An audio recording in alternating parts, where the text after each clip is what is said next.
বাবা hi hello hello hi বাবা বাবুরা পাটা হাই দিয়ে দাও তো ও মাই গড সেই হইতো তো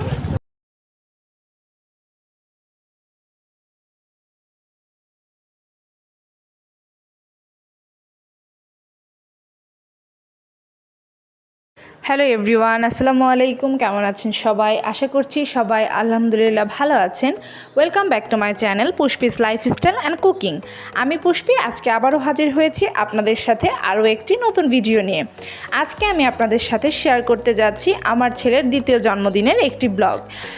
আজকের এই দিনে আমার ছেলে পৃথিবীতে এসেছিল আমার মাঝে আনন্দ হয়ে।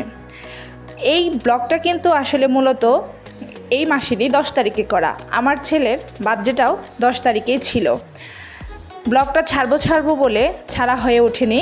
তো আজকে ভাবলাম আপনাদের সাথে এই সুন্দর দিনের কিছু মুহূর্ত আপনাদের সাথে শেয়ার করি আর কিছু কথাও আপনাদেরকে বলি। তো এই দিনে আমার ছেলে যখন আমার বুকে আসে তখন আমার আর আমার হাজব্যান্ডের সুখের সীমা থাকে না। তাকে পেয়ে মনে হয়েছিল যে পৃথিবীর সব সুখ হয়তো আল্লাহ আমাকেই দিয়েছে। আমার ছেলেকে পেয়ে আমি এত খুশি হয়েছিলাম কি আর বলবো। হয়তো প্রতিটা মায়ের বুক এই সন্তানকে ঘিরেই ভরে ওঠে, যেটা হয়তো মা হয়ে ওঠার আগে বোঝা সম্ভব না। আমি মা হওয়ার আগে কখনোই বুঝতে পারি নাই যে সন্তানরা মায়ের এত আপন হয়। যখন আমি মা হয়ে উঠলাম তখন বুঝতে শিখলাম আসলে সন্তানদেরকে কিভাবে ভালোবাসতে হয়। প্রথম সন্তান হয়তো বাবা মার কাছে সব থেকে বড় পাওয়া, আর প্রথম সন্তান লালন পালন করতে গিয়েই বাবা মা সন্তান লালন পালন করা শিখে এবং মা শিখে কিভাবে ধৈর্য ধরতে হয়, কিভাবে স্যাক্রিফাইস করতে হয়। এগুলোই হয়তো সন্তান লালন পালন করতে গিয়ে বোঝা যায়। মা হয়ে ওঠার আগে কখনো মায়ের কষ্ট বোঝা যায় না। আগে কখনোই মায়ের কষ্ট বুঝতাম না। মারা সন্তানকে কতটা ভালোবাসে সেইটা বুঝতাম না। মা কখনো শাসন করলে মনে হতো মা খুবই খারাপ, মা কেন আমাদেরকে শাসন করছে। কিন্তু যখন মা হলাম তখন বুঝতে পারলাম মা কেন আমাদেরকে শাসন করে, কেন আমাদেরকে সব সময় আগলে রাখে নিজের কাছে। এটাই হয়তো মায়ের মমতা। এর জন্যই বলে যে মায়ের পায়ের নিচে কিন্তু সন্তানের বেহেশত। কথাটা কিন্তু আসলেই সত্য। আর আল্লাহ সন্তান আর পিতামাতার যে একটা সম্পর্ক তৈরি করেছে, এটা মানে অতুলনীয় একটা সম্পর্ক।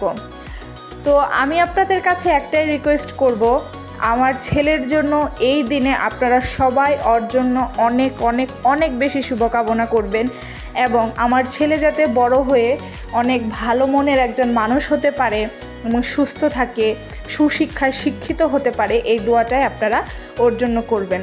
আমি আশা করছি আপনারা অবশ্যই আমার ছেলের জন্য এই দোয়াটা করবেন আর আমার ছেলেকে অনেক অনেক ভালোবাসা দিবেন।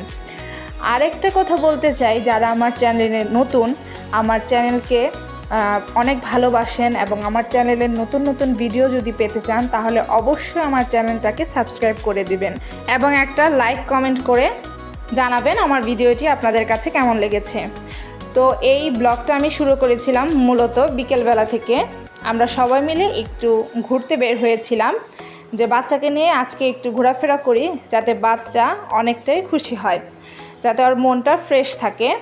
তো আমি, আমার বোন, আমার হাজব্যান্ড এবং আমার হাজব্যান্ডের 2জন ফ্রেন্ড এসেছিলো। আমরা সবাই মিলে একটা পার্কে গিয়েছিলাম। সেখানে গিয়ে কিছুটা সময় ঘোরাফেরা করি।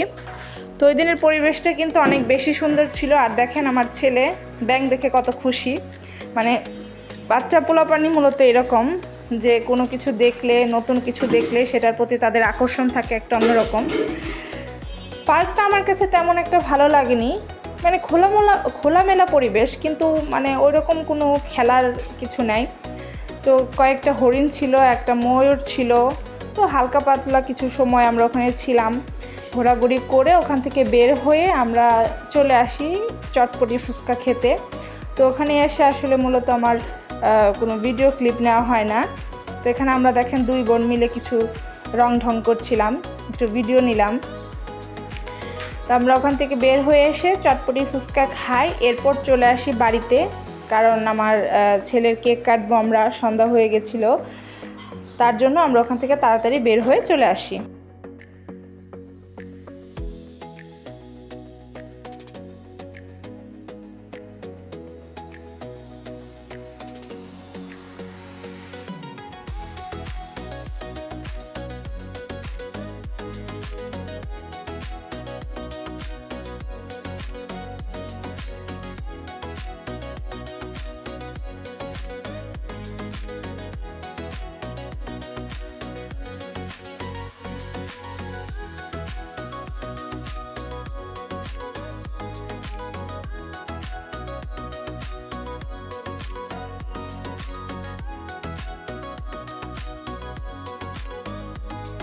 তো বাড়িতে চলে এসেই প্রথমেই আমি ফ্রিজ থেকে কেকটা বের করে নিয়েছি, আর কেকটা এত বেশি সুন্দর ছিল, দেখতে যেমন সুন্দর, খেতে তো তার থেকেও বেশি সুন্দর ছিল। মানে এত বেশি মজা ছিল যে কি আর বলবো। মানে আমার ছেলের জন্য কেক আনা হয়েছিল, মনে হচ্ছিল যে আমি কেক পুরোটা খেয়ে ফেলি, মানে এত মজা হয়েছিল। তো এই তো আমার ছেলেকে নিয়ে আমরা কেকটা কাটার জন্য প্রিপারেশন নিচ্ছিলাম, কিছু বেলুন ফুলিয়ে নিয়েছিলাম। আর আমার যে ভাতিজি ছিল, এই দেখেন আমার ছেলের যে বন্ধুবান্ধব, আমার ছোট ছোট ভাই বোন, এগুলোকে সবগুলোকে নিয়ে একসাথে আমরা সবাই মিলে কেক কাটি, কিছুটা সময় একটু এনজয় করি, সবাই মিলে কেক খাই, এই আর কি। এই জিনিসগুলো আমার ছেলের কিন্তু ভালো লাগে।